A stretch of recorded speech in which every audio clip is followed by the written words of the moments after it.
nous avions commencé, grâce à cette démarche du PESL, le projet éducatif social local, à organiser un certain nombre de forums, de rencontres, pour poser des questions, écouter et ensuite définir un certain nombre de projets politiques qui découlent de ces échanges et de cette co-construction. Ça amène à réfléchir sur les enjeux des territoires, les problématiques que rencontrent les familles, les valeurs que portent les élus par rapport au territoire et au territoire de demain. Voilà, quel territoire veulent-ils pour demain? Et donc il s'agit de construire un projet avec l'ensemble des acteurs de ce territoire, les élus des communes et de la communauté de communes, les associations, l'ensemble des professionnels de l'ensemble des champs en fait, du médico-social, du social, de l'animation culturelle, de l'animation des équipements d'accueil, etc., etc. Je n'ai pas encore toutes les clés, mais ce type de soirée nous fait avancer, je crois, dans la réflexion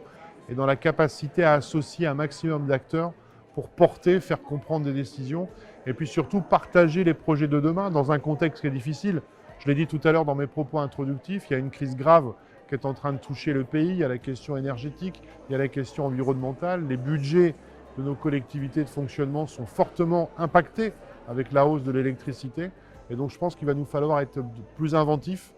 peut-être travailler sur des mutualisations et c'est des projets qu'on doit porter avec les habitants.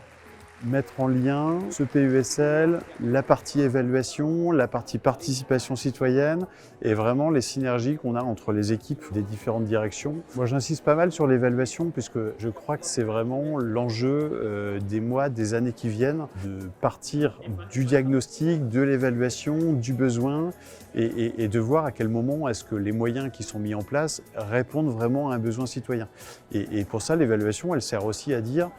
c'est pas nous, administration ou vous, politiques, qui décidez ce qui est bon sur le citoyen, c'est on se pose pour voir ce qui existe déjà, ce qui fonctionne et pour voir quels sont les besoins pour demain. Puis l'enjeu maintenant, c'est de mettre en place les feuilles de route des directions et notamment des directions de la cohésion sociale qui ont toutes été bâties à partir du projet de mandat et de ce qui avait été défini sur le PESL. Et dont le but n'est pas de dire on a une feuille de route arrêtée, figée. L'enjeu, c'est de dire on se sert de ces journées aujourd'hui, de ces forums pour pouvoir réinterroger et remettre dans la feuille de route, peut-être d'ailleurs enlever des priorités parce que se rendre compte que des choses qui étaient prévues, elles sont plus prioritaires et puis dire à la place de tous ces éléments et tout ce travail en commun, on repose d'autres priorités, qu'elles soient sur la jeunesse, qu'elles soient sur l'enfance. Une fois qu'on a installé une dynamique PESL sur un territoire, il est relativement facile pour des élus et pour des équipes peut-être d'élargir le propos puisque la méthodologie reste un peu la même, à savoir on concerte, on identifie des enjeux majeurs, on essaye de poser des actions, des axes politiques d'action et en face on y met les moyens avec les actions et on recherche du partenariat. Le PESL en fait c'est passer d'un patchwork